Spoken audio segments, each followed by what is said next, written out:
Section 1. You will hear a conversation between a customer service representative and a customer who demands a full refund. First, you have some time to look at questions 1 to 4.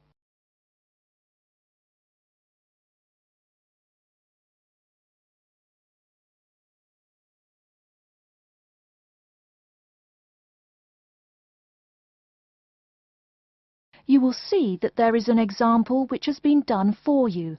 On this occasion only, the conversation relating to this will be played first. Hello and welcome to Under Pressure Enterprises Customer Service Department. This is Kelly. How may I help you? Yes, I'm calling about one of your rice cookers I just purchased. The customer says that he is calling about one of the rice cookers he just purchased. So, rice cooker has been written in the space. Now we shall begin. You should answer the questions as you listen, because you will not hear the recording a second time. Listen carefully and answer questions 1 to 4. Hello and welcome to Under Pressure Enterprises Customer Service Department.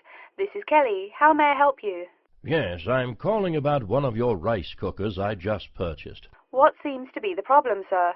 Seems? There's no seeming about it. The blasted thing shoots hot steam all over the place, that's what. It nearly scalded my hand when I went to open it. Why, it could have killed the cat or something. It could have exploded and killed my wife and me. Sir, please calm down.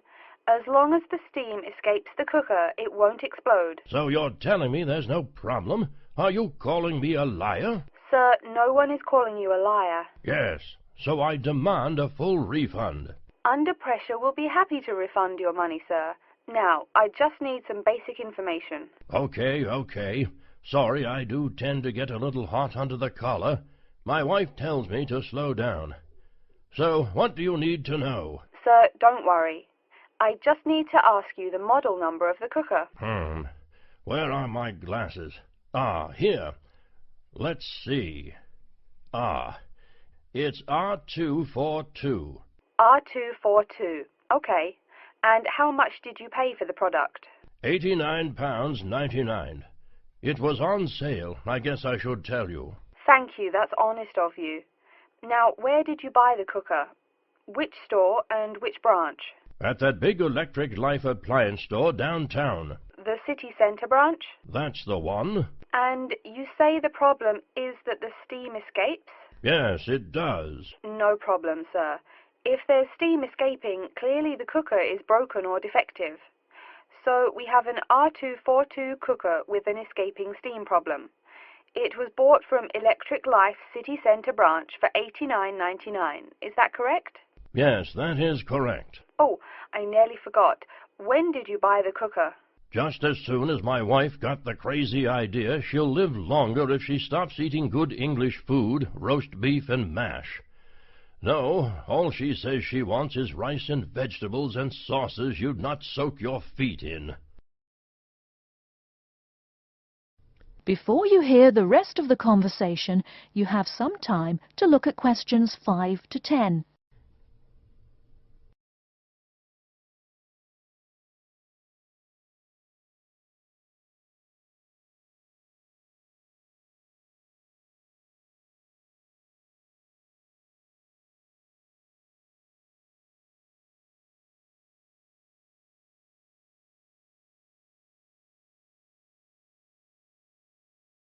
Now listen and answer questions 5 to 10. Sir, when did you buy it? Oh, there I go again.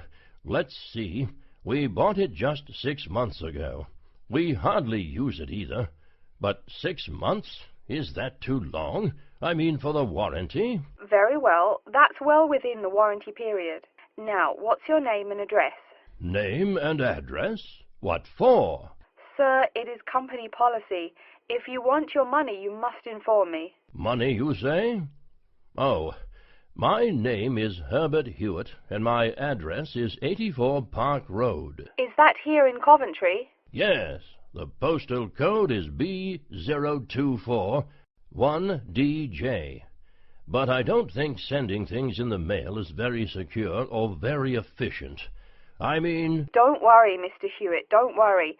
We can credit the money to your credit card. You do have one, don't you? Yes, that's how we paid for the cooker. Oh, yes. We still have the number on the computer. I only need to ask your card's expiry date. I'm afraid I never give that sort of information out. I mean, once you have that, anyone could go charging things and... Sir, I said your expiry date, not your card's password. Oh, yes. Foolish me. Of course, you didn't say password. Let's see. That will be April 2008. April 2008. Very well. Your card still has nearly 2 months left to go. We'll get that refund right to you, probably by 5 o'clock this evening. You had better. If I don't get my money... Wait. Yes, I know I'm losing my temper again. I really am sorry. I haven't had my medicine today. And, sir, just one more question for our records. How often do you go shopping at the city centre branch? Oh, well, it's hard to say. I suppose maybe once a month. But I can tell you this. If I don't get my refund, I'll never shop there again. Oh, I think it's time to start looking for another job. That is the end of Section 1. Section 2. You hear a talk by a counsellor from the University of New South Wales, who will introduce some useful facilities and services on the campus. First, you have some time to look at questions 11 to 15.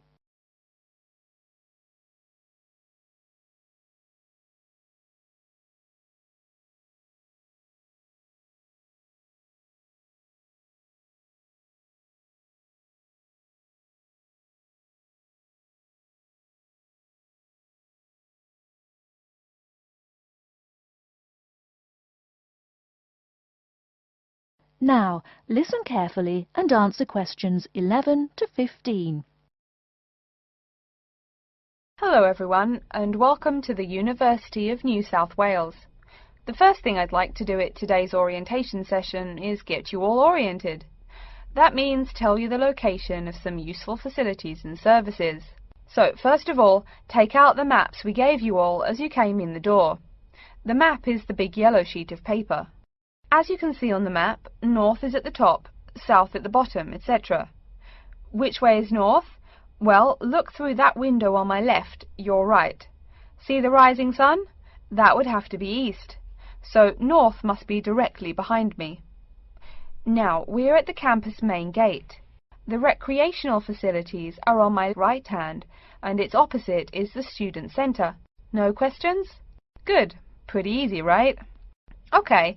Did everyone eat breakfast at the student food service this morning? Was the food good?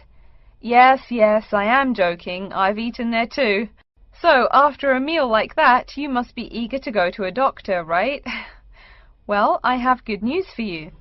The Student Health Centre is located about half a kilometre straight north of here. Look on your maps.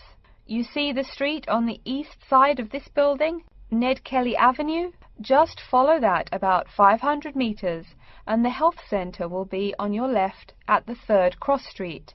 Now, I know you all just got here, so you must be wondering how to tell your folks you've arrived safely, how much you miss the dog, and how you already need more money. If you don't have an iPhone, you probably are wondering where to find a computer. Well, I have good news. If you go straight out of its door and walk down the garden street, you'll see the internet unit on your left side, just next to the gym. The hours are posted on the door, and the computers are free, but you must bring your student ID card with you. Like I tell everyone, if you need help with anything, you can probably find right here in the student centre. Do you see the 4 buildings there between the student centre and the library? Those are the dormitories. The men's dorms are the 2 on the south, the women's the 2 on the north. Okay, I'm sorry to have to tell you, but the university has been doing a lot of repairs and remodelling, and it's not all done yet. So there may be some small problems with your dorm rooms. Maybe the window doesn't open. Maybe an air conditioner is missing or does not work. If there are any problems, you can go to the complaint office, which is right beside the teaching building between the Parker Street and the Crammer Street. Just tell them your problem and they should have it fixed by the time you graduate in 4 years. I'm joking, but please be patient. There are a lot of little things they need to take care of. Tired of the school food? No? Give it a week. Or maybe you just need a place to get coffee in the wee hours of the night during one of those marathon study sessions. Either way, you definitely have to check out the little cafe just past the women's dormitories. They've got free Wi-Fi, so a lot of students saddle up with coffee and a bagel for hours on end to get work done. Before you hear the rest of the talk, you have some time to look at questions 16 to 20.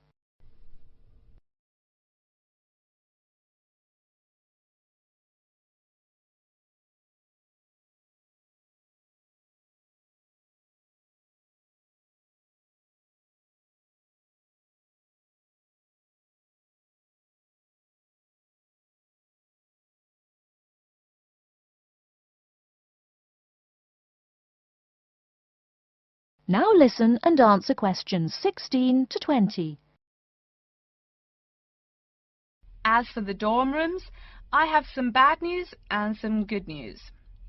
The bad news is the rooms are small and you'll probably be sharing space with at least 3 other students. The good news is that each room has its own bathroom. What's good about sharing a bathroom with 3 strangers? Good question. Okay, call it bad news and worse news. Hey, maybe try this for good news. Each dorm has a kitchen. If you want to make snacks or meals, you can do it there. You can buy food containers at any campus convenience store, so you can store your food in the kitchen. But a word of warning, you should definitely write your name on your food containers. Sad to say, there are food thieves among your fellow students. Speaking of thieves, a word about security. I mean, this is Australia, and we do get drunken bush rangers wandering onto campus. Each of you will be given a key for your dorm room. Don't lose it. You have to pay for any replacement and fill out a bunch of papers too. Red tape, huh? Your key does not work for the front door of your dorm, however. To the right of each door, there's a keypad with numbers. When you move in, they will tell you the code you use to enter the door. Please do not tell the code to people who do not live in the dorm. Let's see. Have I forgotten anything? Oh yes, most of you are not rich, correct? So when your clothes get dirty, you can't just throw them away and buy new ones. That means you have to learn to do laundry. Or, men, that means you have to hurry up and get married. If you decide to wash those clothes and not get married, there are laundries in each dorm. Where? Oh, I almost forgot to tell you. The laundry for each dorm is in the basement. Some real good news this time if you're a student, it is free. You do have to buy your own soap, however. The laundry closes, by the by, at 11:30. And now that I've mentioned 11:30, please remember, the dorm doors are locked at 11:30 p.m. Your code will not work. If you want to get in, you'll have to call the night watchman. Don't worry, you can get that number at the dorm office. Yes, the dorm office and the complaint office are the same office. All right then. Before we continue, are there any questions? That is the end of Section 2. Section 3. You will hear 2 students called Betty and Bruce talking to Professor Dundee about their own presentation. First, you have some time to look at questions 21 to 24.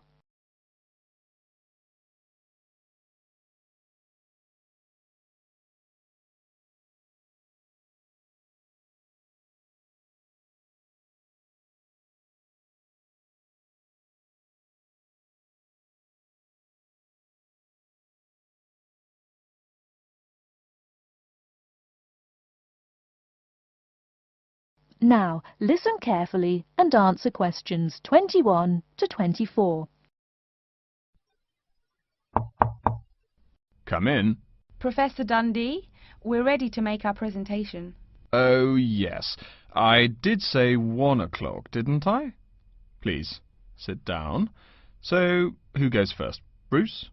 Or you, Betty? I guess I could. Bruce is always a little shy. Not after he's had a lager for lunch, eh, Bruce? Ha ha!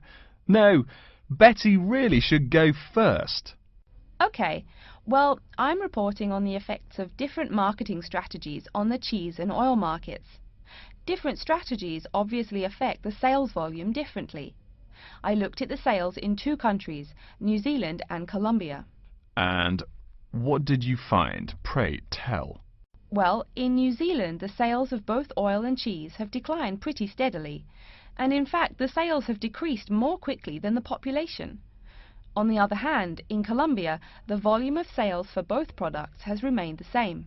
Wait, so you said sales in New Zealand have been going down? Correct. Suppliers have introduced 2 new upscale brands of each product, which are a bit expensive but very tasty. The big ad agencies are trying out a new series of ads that shift the focus from health to great taste. They think that will get sales moving up in New Zealand, where the population is less affluent and generally less health conscious. Brilliant. Thank you. And Bruce? Yeah. My report is about chocolate sales in Italy and Germany. The 2 countries' marketers have found out that you have to market chocolate differently in each country. For example, in Italy, Costig, the most expensive brand, pays shop owners to put the candy just about knee-high for an adult. I don't see. For little kids, that's about eye level. That bright red candy is the first one they see, so they buy it. Even better, they start telling their moms to buy it too. So, you mean... Well, I mean, in Italy, if you locate your product at the right location of shelves, sales do great. They say it doesn't matter much what brand of chocolate you're selling. As for Germany, das Land der Schokolade. Huh? That's German. It means the land of chocolate. Germans love the stuff, so people make a joke and call Germany that. Oh, right. So, you were saying? Well, like you pointed out, Germans love chocolate, but they're thrifty. For a long time, the biggest selling brand was Schmutzig, mostly because it was the second cheapest, but didn't taste too bad. Before you hear the rest of the talk, you have some time to look at questions 25 to 30.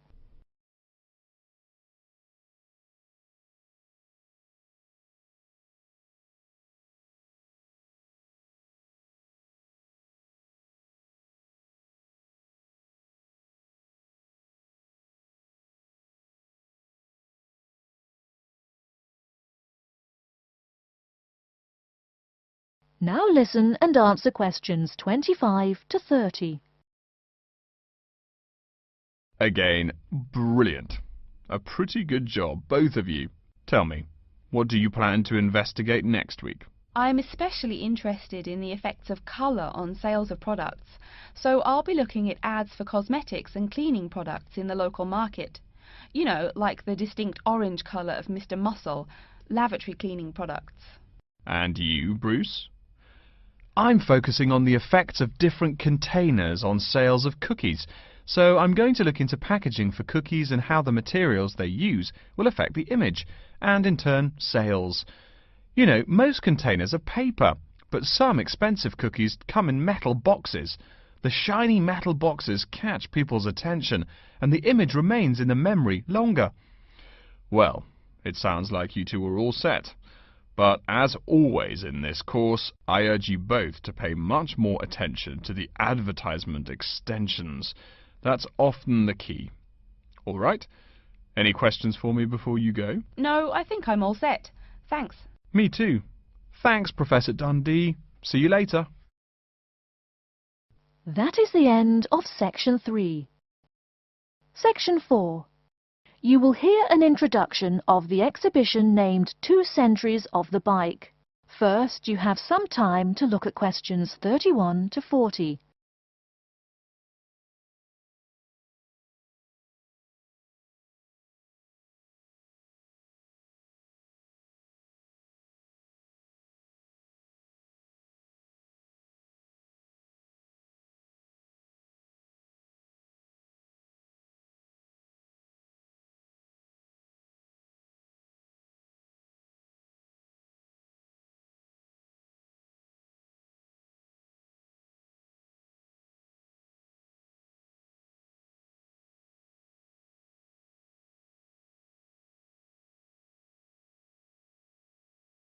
Now listen carefully and answer questions 31 to 40.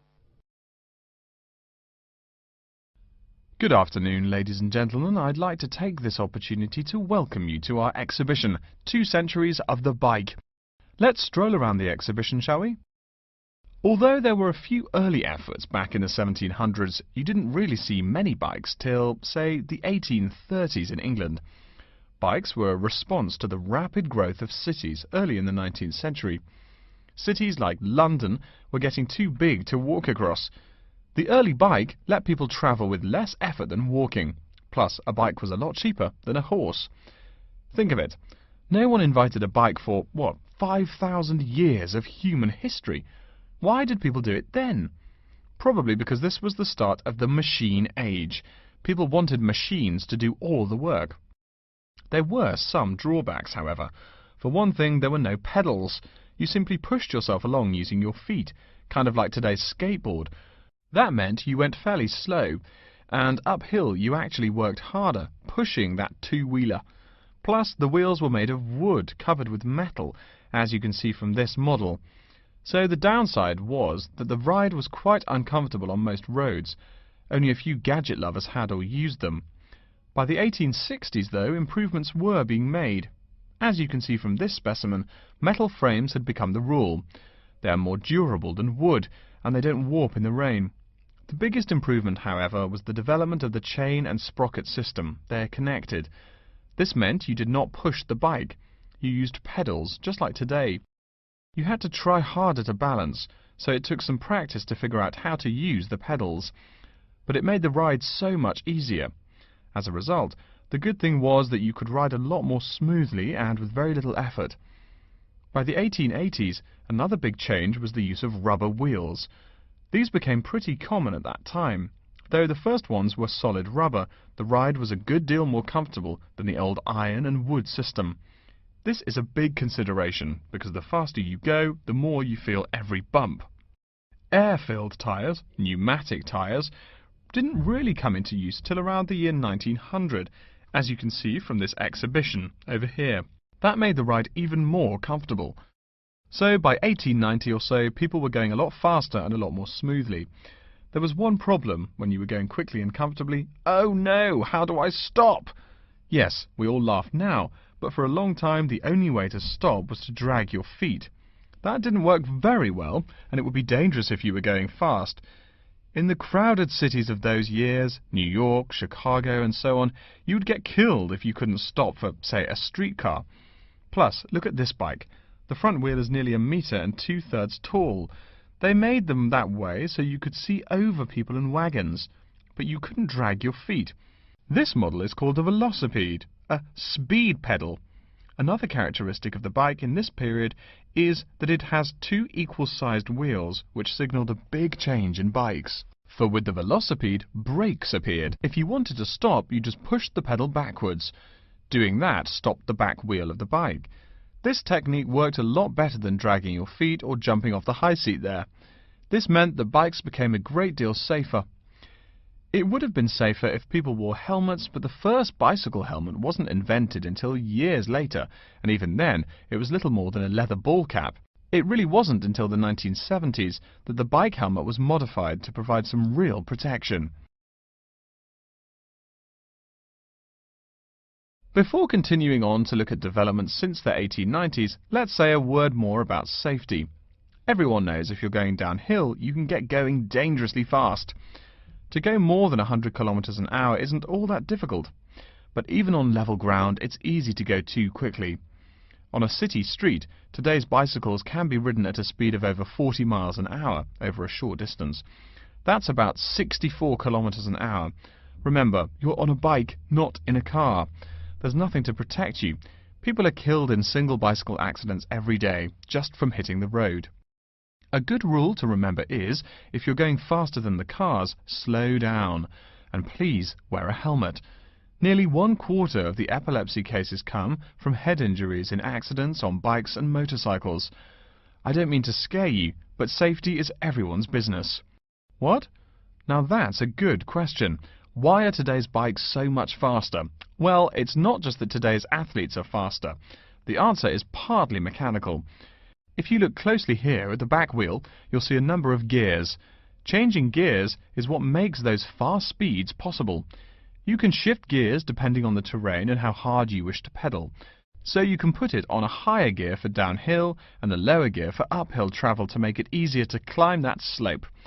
You'll notice this gear shifting mechanism is attached to the back wheel, and when the rider shifts on the handlebar gear shifter, the chain moves to the appropriate sprocket.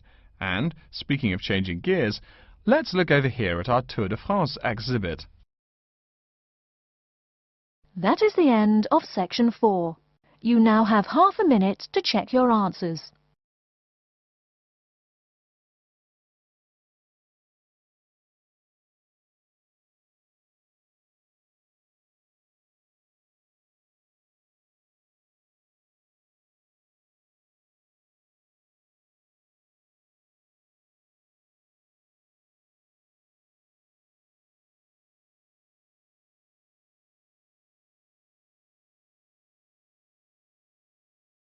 That is the end of the listening test.